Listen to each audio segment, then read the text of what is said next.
기도하심으로 주일 예배 주님 앞에 나가시겠습니다. 사랑의 하나님 아버지, 참으로 감사드립니다. 지난 한 주간 저희를 지켜주시고 이렇게 예배의 자리에 더욱더 가까이 나가도록 인도해 주시니 감사드립니다.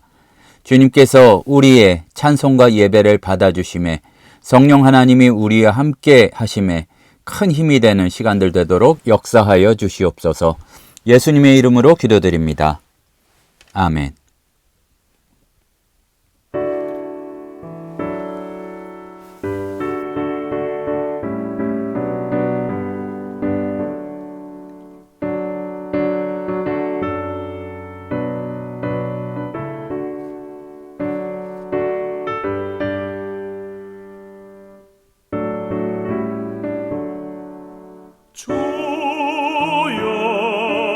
나의 생명 나의 정성 드립니다.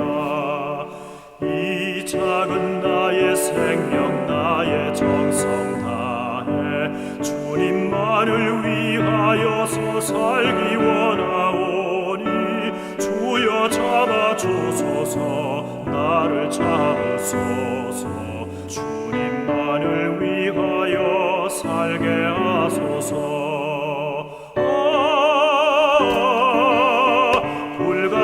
성령으로 충만케 하옵소서.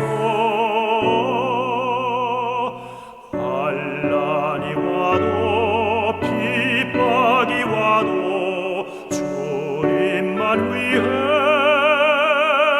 살게 하소서.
사도신경으로 신앙 고백하시겠습니다.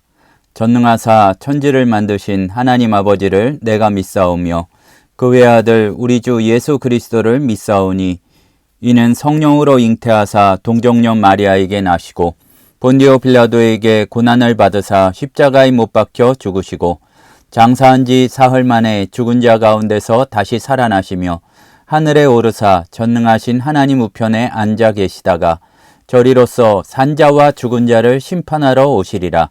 성령을 믿사오며 거룩한 공회와 성도가 서로 교통하는 것과 죄를 사하여 주시는 것과 몸이 다시 사는 것과 영원히 사는 것을 믿사옵나이다. 교동문 129번 종료주일 말씀입니다. 시온에 따라 크게 기뻐할지어다.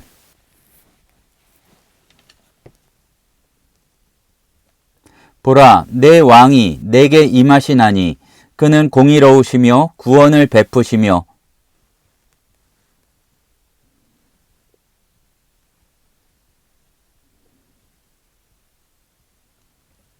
내가 에브라임의 병거와 예루살렘의 말을 끊겠고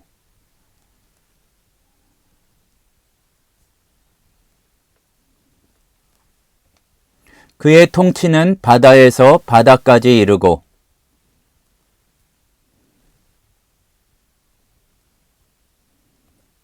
앞에서 가고 뒤에서 따르는 무리가 소리 높여 이르되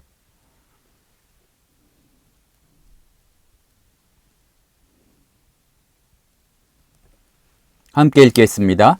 주의 이름으로 오시는 이여 가장 높은 곳에서 호산나 하더라. 아멘. 기도하시겠습니다. 살아서 역사하시는 하나님 참으로 감사드립니다. 저희들이 이렇게 머리 숙여 주님께 예배하며 기도하게 도와주시고 주님의 예배의 자리를 기억할 수 있도록 인도하여 주시니 참으로 감사드립니다.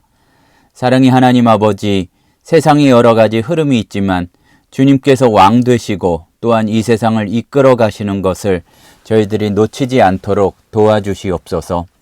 사랑의 하나님 아버지, 교회력으로 이제 고난주간입니다.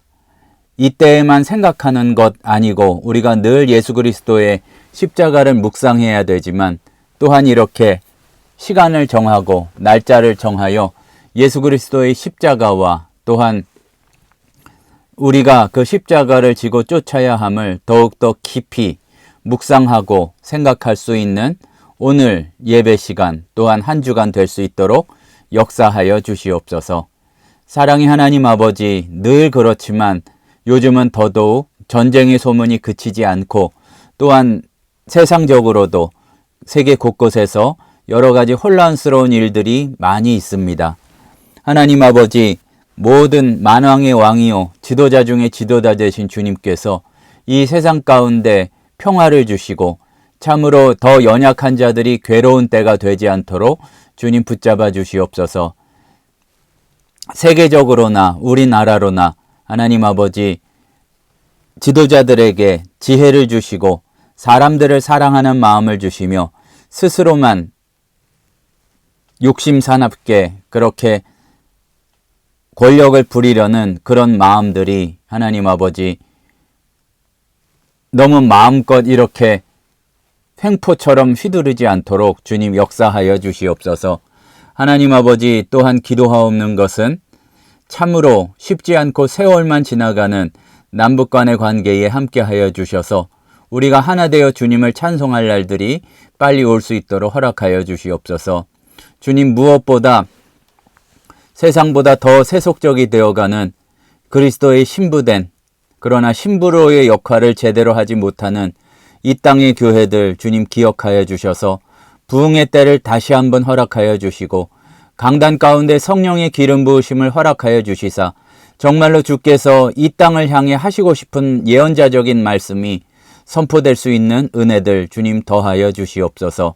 사랑의 하나님 아버지, 참으로 예수를 믿는 자들도 주 예수보다 귀한 것이 없다는 고백이 이 땅의 성도들에게 있도록 도와주시고 교만하지 않고 십자가를 지고 주님을 쫓을 수 있는 사람들 되도록 인도하여 주시옵소서.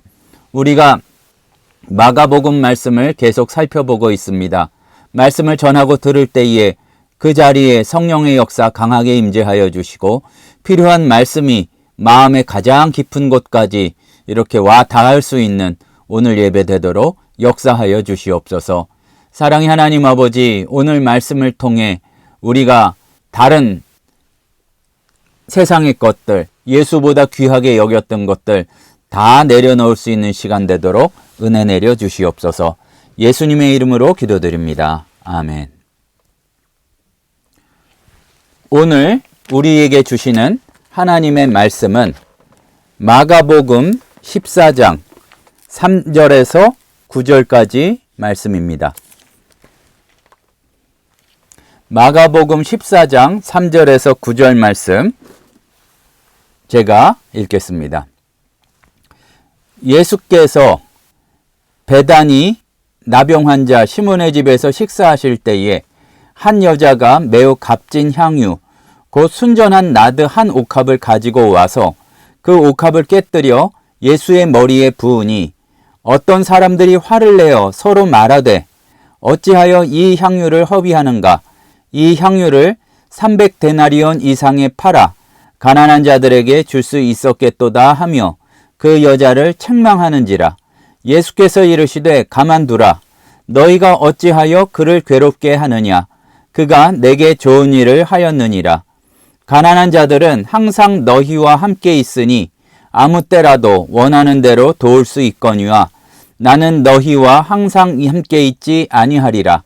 그는 힘을 다하여 내 몸에 향유를 부어 내 장례를 미리 준비하였느니라. 내가 진실로 너희에게 이르노니 온 천하에 어디서든지 복음이 전파되는 곳에는 이 여자가 행한 일도 말하여 그를 기억하리라 하시니라.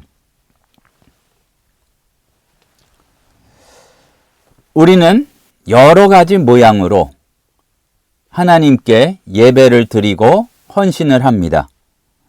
그런데 참 우리가 스스로를 때때로 잘 살펴보아야 하는 것은 헌신한다고 하면서 드린다고 하면서 나 자신의 생각을 버리지 못하고 또 물리적인 어떠한 노력은 드리고 또한 재정적으로 어떠한 헌금은 드린다고 할지라도 마음의 중심을 드리지 못하는 그런 경우가 참으로 많이 있습니다. 우리가 주님께서 받으시는 그러한 예배, 그런 헌신이 무엇인지 오늘 말씀을 통해서 더욱 살펴볼 수 있는 그런 시간이 되기를 소원합니다. 오늘 우리에게 주어진 본문은 예수님의 십자가 사건 직전 베다니에서 일어난 사건입니다. 이제 십자가 사건이 있을 6월절을 이틀 앞둔 굉장히 긴장된 시간이었습니다. 예루살렘의 종교 지도자들은 예수님을 죽이려고 기회를 엿보고 있었고 또 예수님은 여러 가지 모양으로 그것을 제자들에게 설명하였지만 제자들은 잘 알아듣지 못하는 그런 상황이었습니다. 이런 와중에 예수님께서는 병으로 고통받았던 시몬의 집에 계셨고 또 이 시몬은 병이 나았기 때문에 예수님께 고침을 받은 사람으로 감사하여 이런 식사를 베푸는 그런 자리였을 것입니다. 이러한 상황 속에서 한 여인이 등장하는데 어떻게 보면은 굉장히 깜짝 놀랄 만한 그러한 일을 여기에서 벌입니다. 우리말로는 이제 옥합이라고 이렇게 옮겨진 굉장히 귀한 돌로 만든 이러한 어떤 병 같은 것을 들고 있었습니다. 이거는 그냥 뭐 뚜껑 열어서 따르고 그런 것이 아니라 봉인이 돼 있어서 한번 열면 그 남겨놓을 수가 없고 다 따라야 되는, 다 써야 되는 그러한 구조로, 모양으로 되어 있는 것이었습니다. 그리고 그 안에는 우리가 잘 알고 있듯이 순전하고 굉장히 비싼 나드 향유가 들어있는 그러한 병과 이런 향유였습니다. 이게 나드라는 것이 그 이스라엘에서 굉장히 멀리 떨어진 당시에도 히말라야 산맥에서 자라는 그러한 곳에서 추출하였기 때문에 찾아보니까 지금도 굉장히 고가더라고요. 아주 비싼 향유였고 그 가치는 한 300데나리온 정도가 됐습니다. 그러면은 물론 그 임금 수준이 지금하고 그때가 다르겠지만 그 한 병에 300일치의 그 노동자 임금, 그러니까 1년 연봉이라고 볼 수가 있겠죠. 쉬는 날 빼고 생각하면. 그러니까 3, 4천만 원 정도 되는, 낮게 잡아도 그러한 가치의 향유였습니다. 근데 여기서 중요한 것이 먼 옛날에 어떠한 여인이 그렇게 값진 거를 쏟아부었대 하는 그냥 역사적인 일에 멈추는 것이 아니라 그것이 우리에게 분명히 기억이 되고 우리에게 모범을 보여주는데 어떠한 차원에서 우리에게 모범을 보여주는지 우리가 생각해 보아야 하고 진짜 헌신과 진짜 신앙이라는 것이 무엇인지 질문을 던지고 있는 그런 상황이란 얘기입니다. 참으로 중요한 질문이 여기에서 던져져야 하는데 주일마다 우리가 예배를 드리고 또 11조도 드리고 여러 가지 모양의 헌신과 봉사에 참여를 합니다. 그런데 이 모든 거에서 그 본질이 가장 중심이 되는 것이 진정으로는 누구를 위한 것인지, 예수님께 전부를 드리는 것인지, 아니면은 물질로는 드리지만 나의 것을 취하려는 그 마음이 있지는 않은지, 이 모든 것이 어디를 향하고 있는지 우리가 잘 살펴보아야 할 것입니다. 때로는 남들보다 나은 나의 의로움을 증명하려고 하고 세상에선 인정받지 못했지만 어떻게 교회에서라도 다른 사람을 의식하며 내가 드러나려고 하고, 이렇게 우리의 헌신에도 계산이 숨어 있을 수가 있습니다.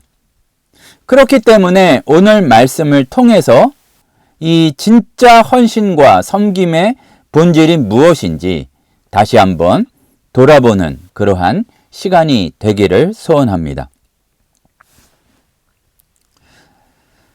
오늘 말씀에서 우리가 처음으로 이렇게 주목하고 생각해 보아야 할 것은 말씀에서 드러나는 굉장히 극명한 대조입니다.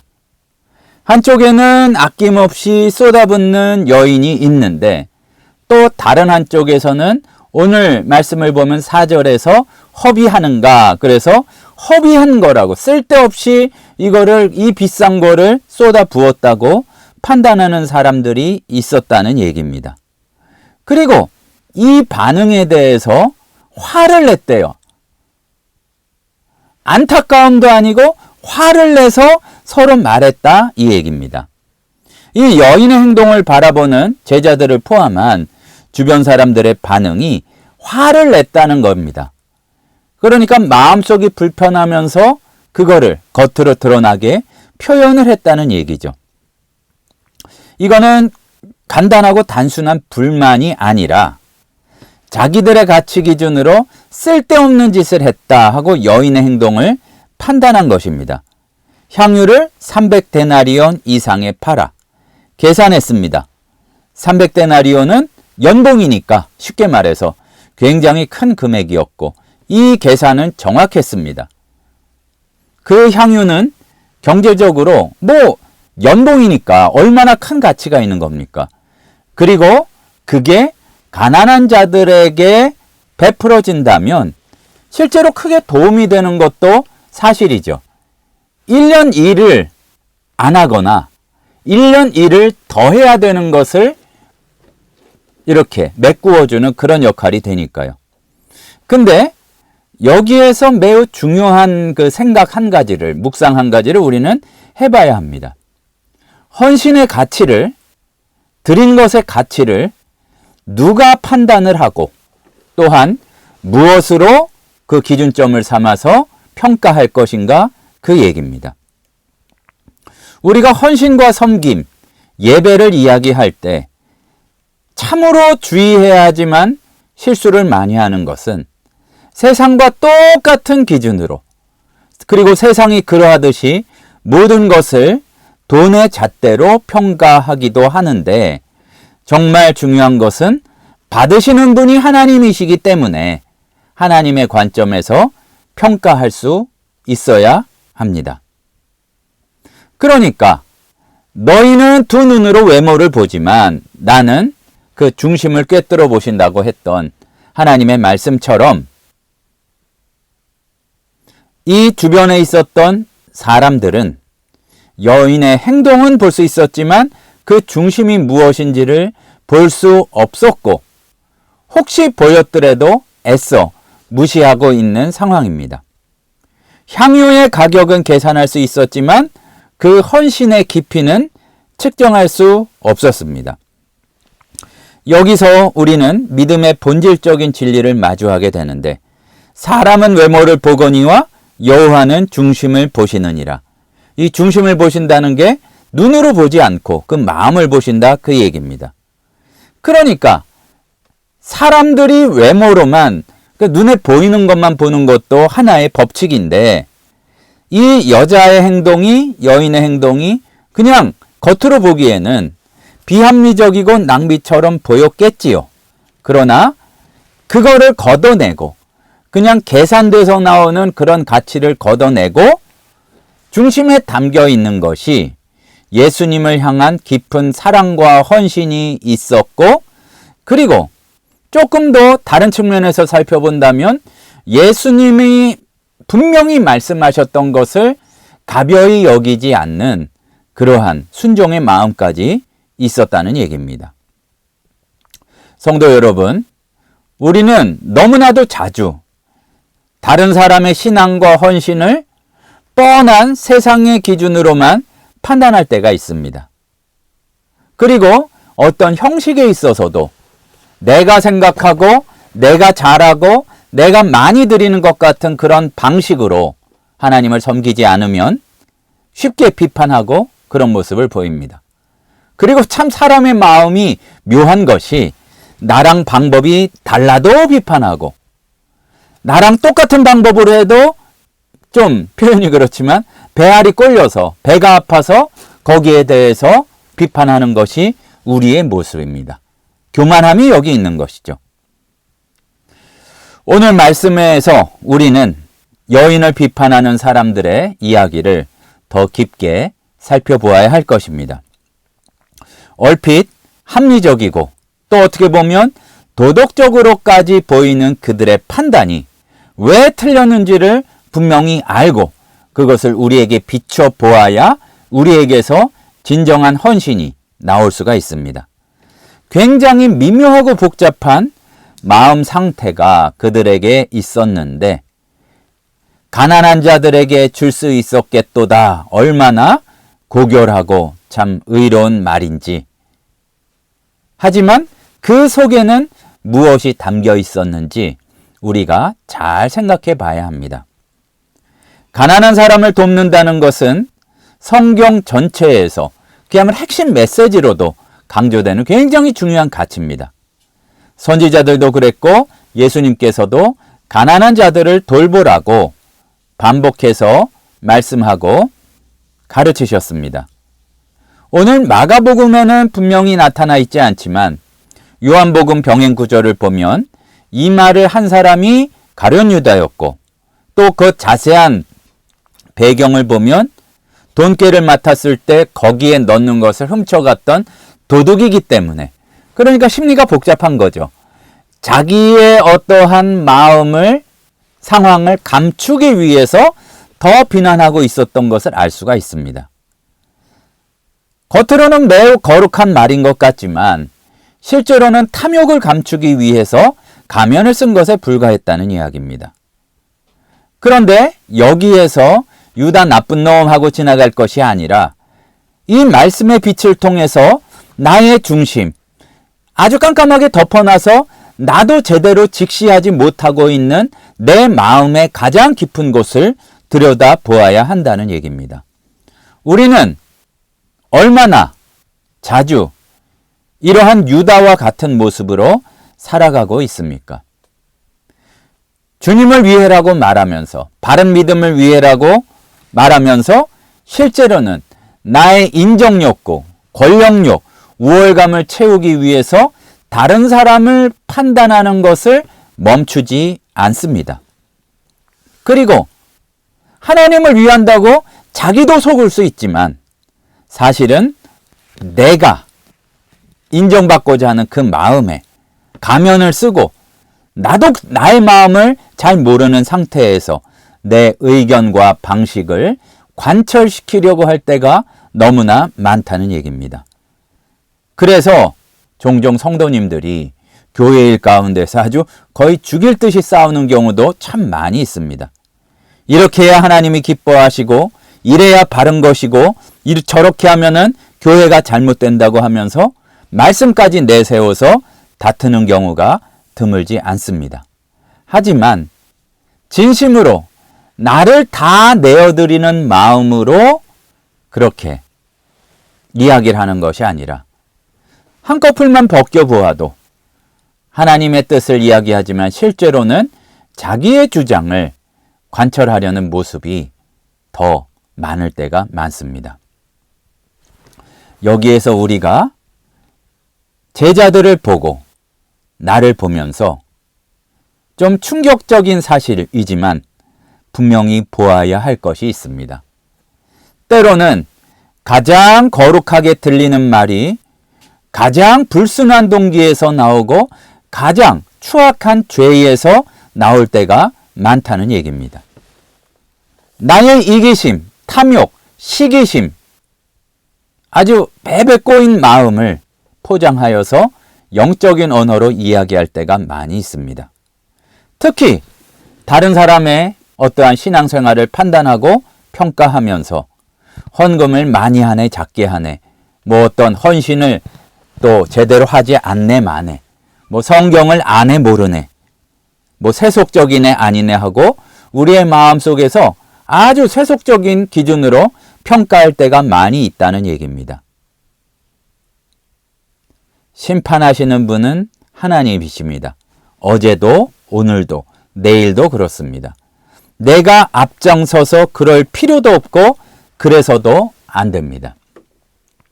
참으로 안타까운 것은 우리가 진심으로 그렇게 느낄 때 있죠. 왜 이렇게 낭비하는지.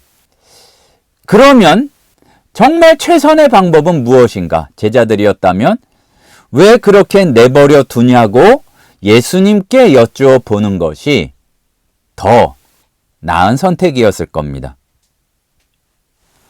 그리고 오늘 말씀에는 더 깊이 살펴볼 때에 또 다른 문제가 하나 숨어 있는데 그게 뭐냐면은 바로 헌신이라는 것이 하나님을 섬긴다는 것이 하나님 나라의 일이 다른 것은 허용될 수 없고 이 획일적으로 한 가지 형태로만 이루어질 수 있다고 생각하는 그런 착각입니다. 가난한 자를 돕는 거 필요합니다. 그러나 어떠한 경우에는 재정도 그곳이 아니라 다른 곳에 드리는 것이 맞을 때가 있고 중심으로 그것이 훨씬 나을 때가 있다는 얘기입니다. 문제는 우리가 한 가지 형태의 선행과 섬김만을 인정하고 자기가 원하는 자기 판단 기준에 많은 경우에 자기도 하지 못하면서 다른 형태의 헌신과 섬김을 인정하지 않는 것은 굉장히 어떻게 보면 무서운 일입니다.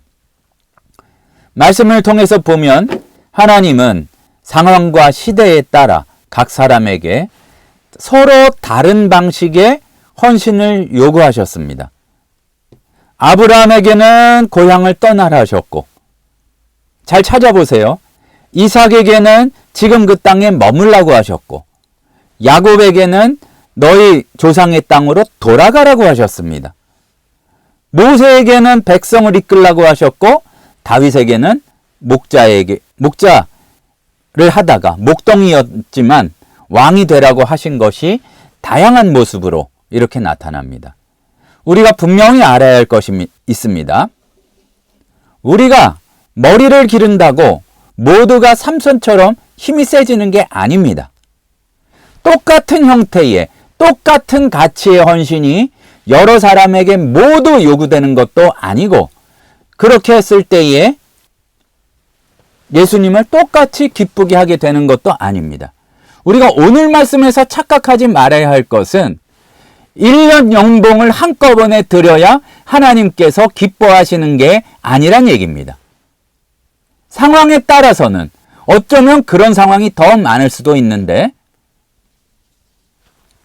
가난한 자에게 드리거나 아니면은 다른 곳에 바쳐야 더 기뻐하실 것이 그냥 헌금 드린다고 그거를 한꺼번에 그 정도 가치의 돈을 바친다고 지금 내가 그 가치를 바친다고 기뻐하시는 것이 아니라는 얘기입니다.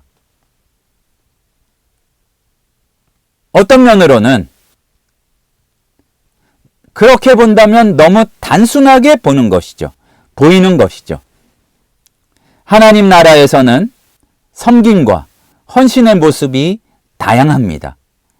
지금 나에게 기뻐하시는 헌신의 모습을 깨닫게 해주셨다면 바로 순종하여서 주님께 드리면 되고, 또 내가 전부 이해할 수는 없지만 어떠한 모양으로든 하나님께 무엇인가 드리고 또 헌신하는 사람이 있다면 격려하고, 때로는 나에게도 저런 마음과 상황을 달라고 기도하고, 각자 한 사람 한 사람을 통해서 하나님 나라 전체를 이루시는 그 역사를, 큰 역사를 우리가 볼 수 있어야 되겠습니다.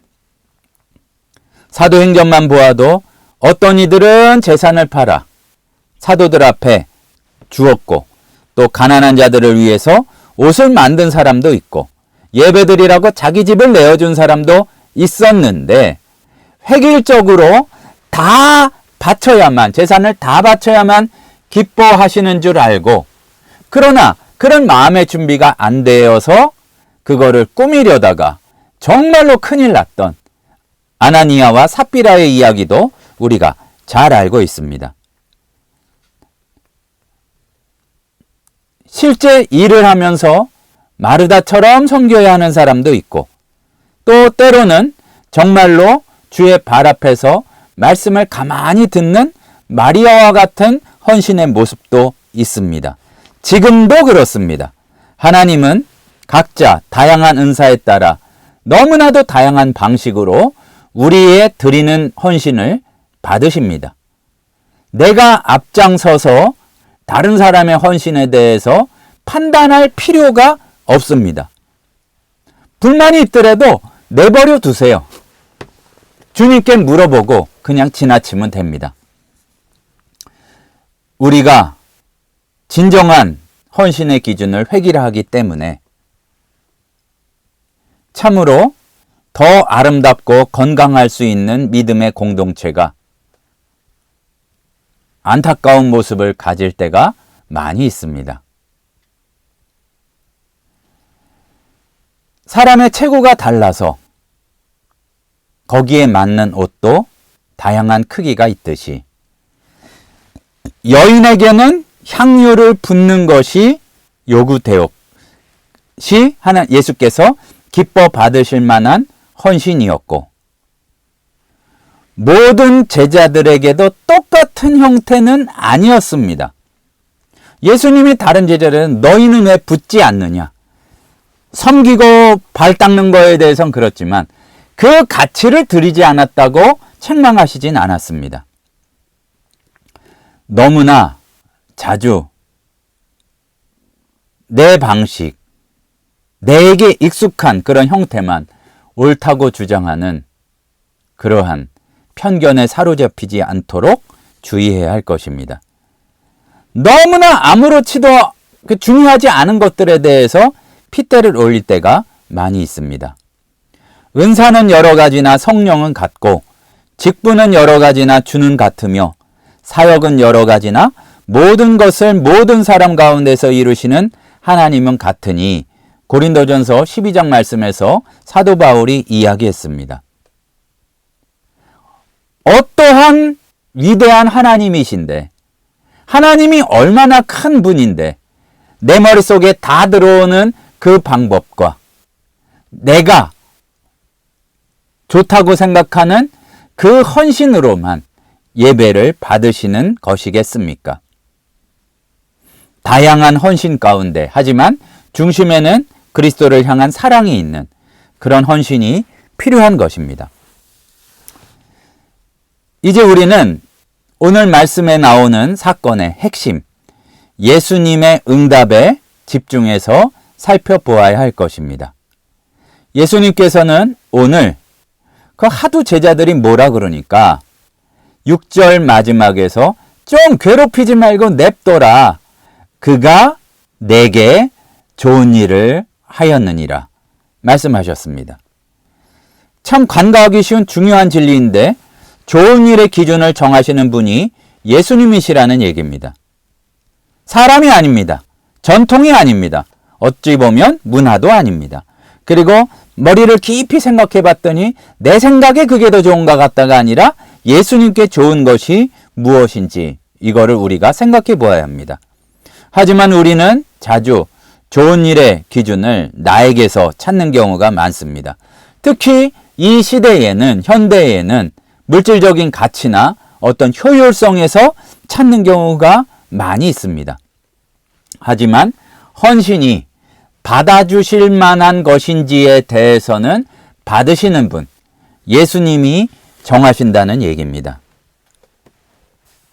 가난한 자들은 항상 너희와 함께 있다는 이 말씀이 가난한 자들을 돕는 것이 중요하지 않다는 이야기가 아니라 그 사람의 중심이 들어간 상황에 맞는 적절한 헌신의 가치를 말씀하고 있는 것입니다.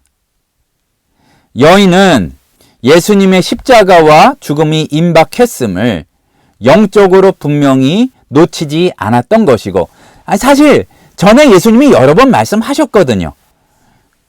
그래서 그 순간에 그야말로 시적절한 헌신을 마음을 담아서 모든 것을 드려도 아깝지 않으니까 주님께서 받으시도록 드린 것입니다. 하지만 우리는 감각을 잃어버리고 정해진 틀에서만 섬기려 하고 하나님의 시간표를 잘 깨닫지 못할 때가 있습니다. 그래서 여인은 옥합을 완전히 박살내서 깨뜨려서 남김없이 굉장히 강렬하게 다 드린 것입니다. 조금만 부은 것이 아니라 깨뜨려서 완전히 드렸습니다.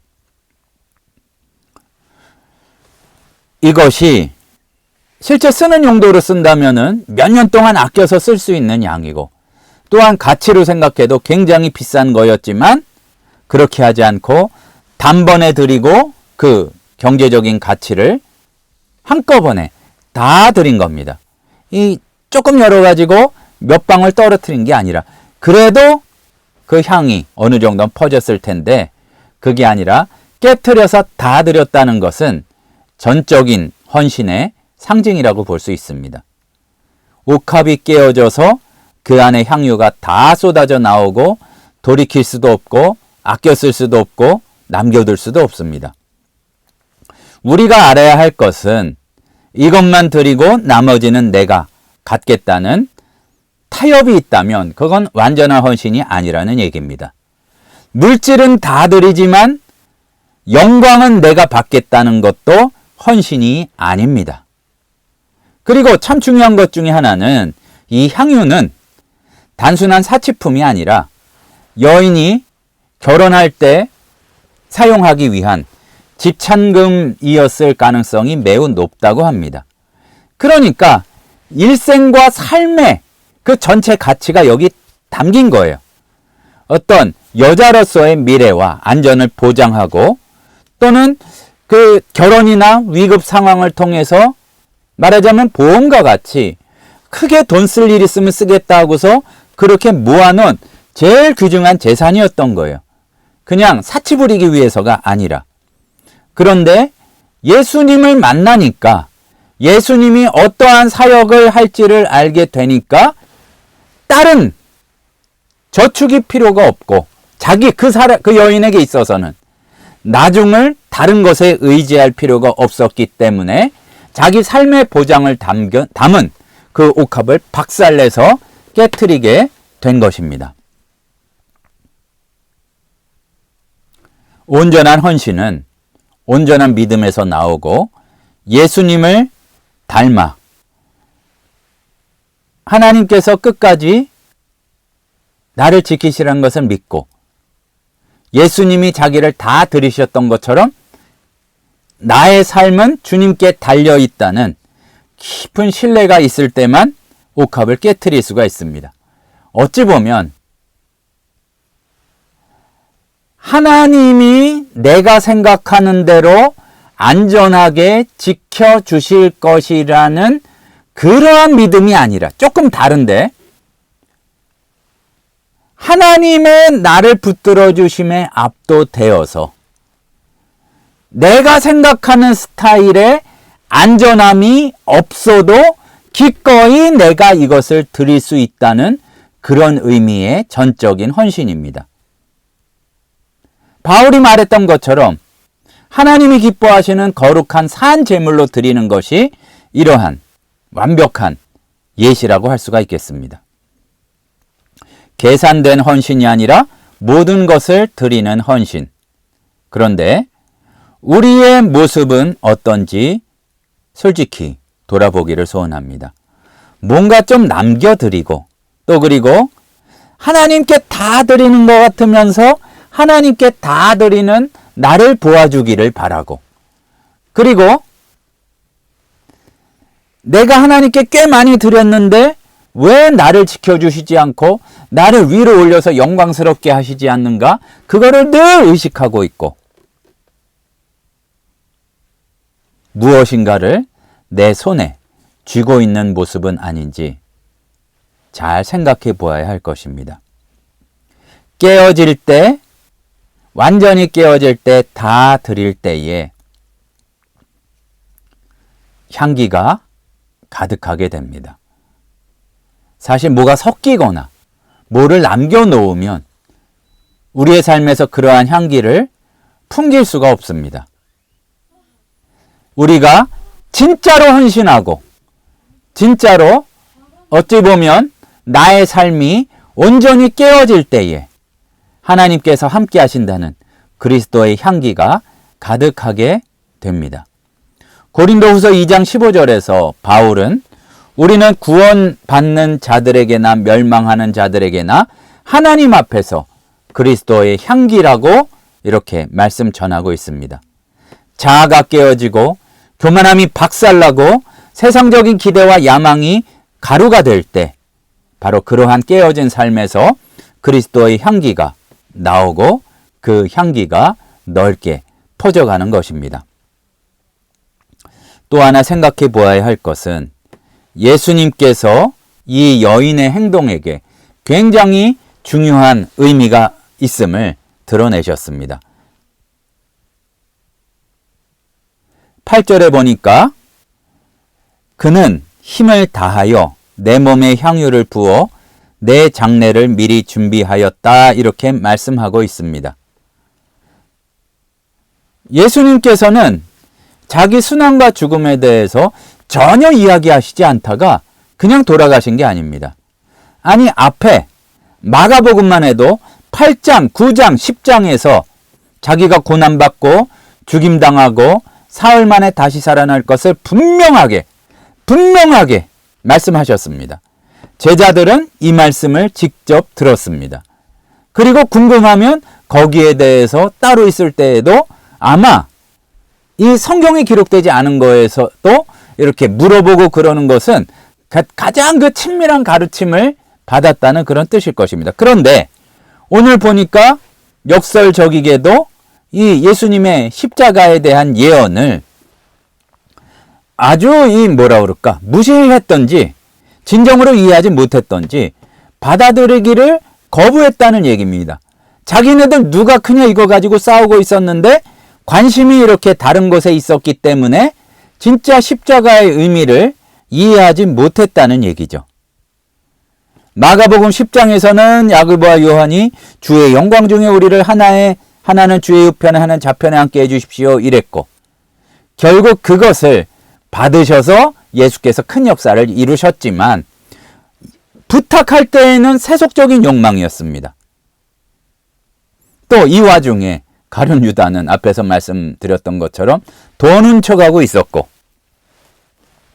또 그리고 제자들은 서로 누가 크냐 이거 가지고 싸우고 있었고, 권력, 명예, 재물 이런 것이 눈을 가려서 예수님의 가르침이 얼마나 무게 있는 것을 생각하지 못했으니까 거기에 대해서 다시 자세히 물어보거나 여쭈어봐서 진짜 이해하려고 하거나 예수님이 이렇게 고난을 당하실 것을 전제로 거기에 따르는 행동을 보이지 못했다는 얘기입니다.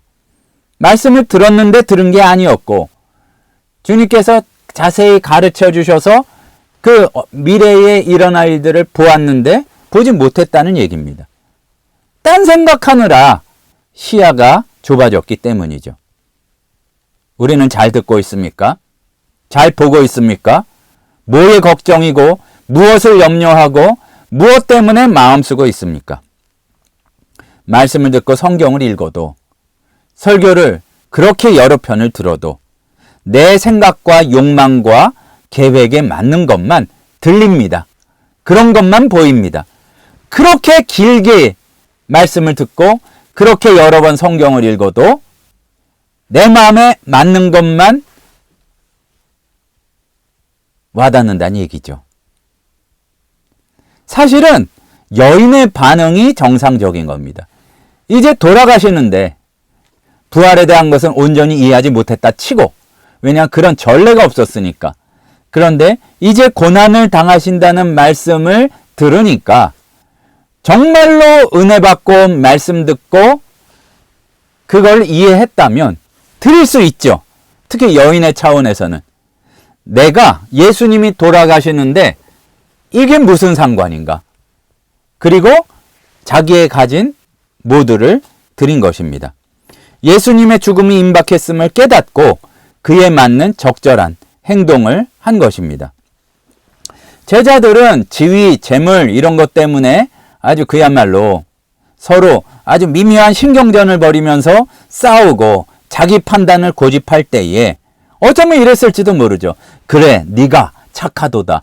가난한 자들을 귀히 여길 줄 아는구나. 이걸 기대하고 말했을지도 모르겠어요. 하지만 여인은 말씀을 가벼이 여기지 않아서 예수님의 죽음을 준비할 수 있었고, 제자들이 앞으로 그야말로 출세하기 위해서 머리로 막 생각하고 있을 때에 예수가 계시는데, 또 반면으로는 예수께서 돌아가시는데 내 미래에 대한 보장이 무엇인가 하고서 다 박살내서 드렸다는 얘기입니다. 이게 어찌 단순한 지식의 차이겠습니까? 마음의 상태, 관심의 방향, 그러니까 중심의 차이입니다. 제자들보다 율법의 전문가였던 서기관들보다 말씀을 적게 알았을지는 모르겠지만 하나를 들어도, 하나를 알아도 더 순수하고 정직하게 당연한 반응을 담대하게 보인 것이었습니다.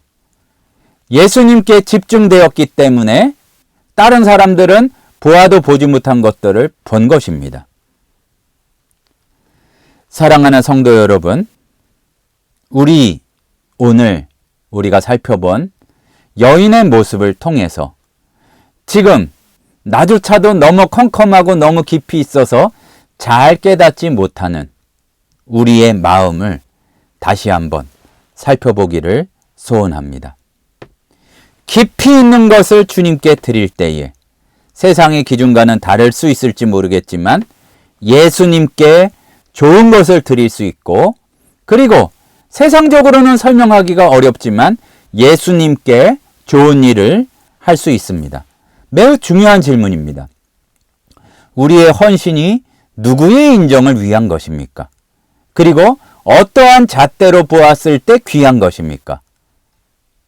세상의 기준과 실용성에서 대단한 것을 드린 겁니까? 계산해서 따져봤더니 1년 연봉이기 때문에 엄청난 가치입니까? 아니면 예수님의 기준에서 말씀을 듣고 순종하고 중심을 드렸기 때문에 귀한 것인지 잘 살펴보기를 소원합니다. 오늘날 우리가 살아갈 때에도 옥합을 깨트릴 기회가 있습니다.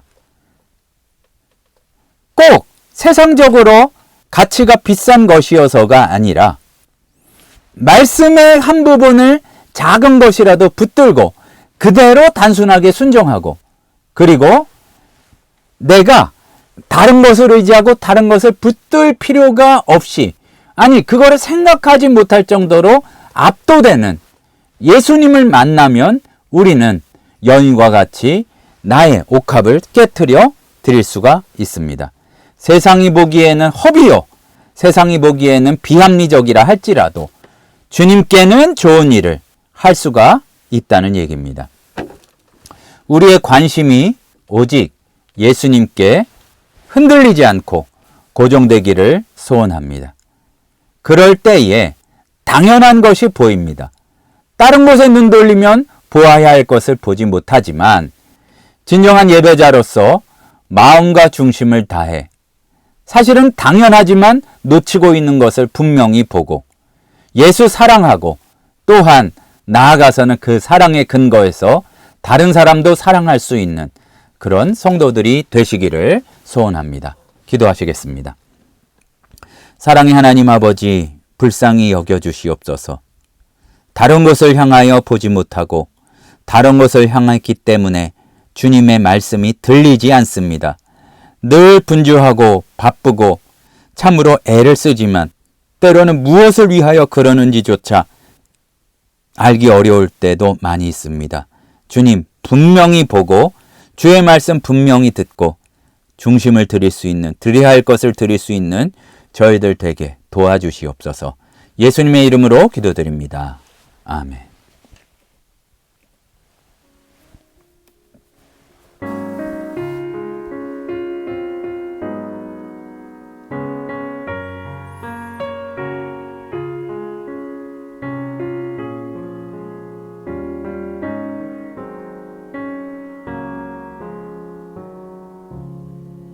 주 예수보다 더 귀한 것은 없네. 이 세상 부귀와 바꿀 수 없네. 영 죽은 내 대신 돌아가신 그 놀라운 사랑 잊지 못해. 세상 즐거움 다 버리고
사랑의 하나님 아버지, 저희들의 마음을 불쌍히 여겨주시사 다른 것으로 가득 차지 않도록 도와주시옵소서.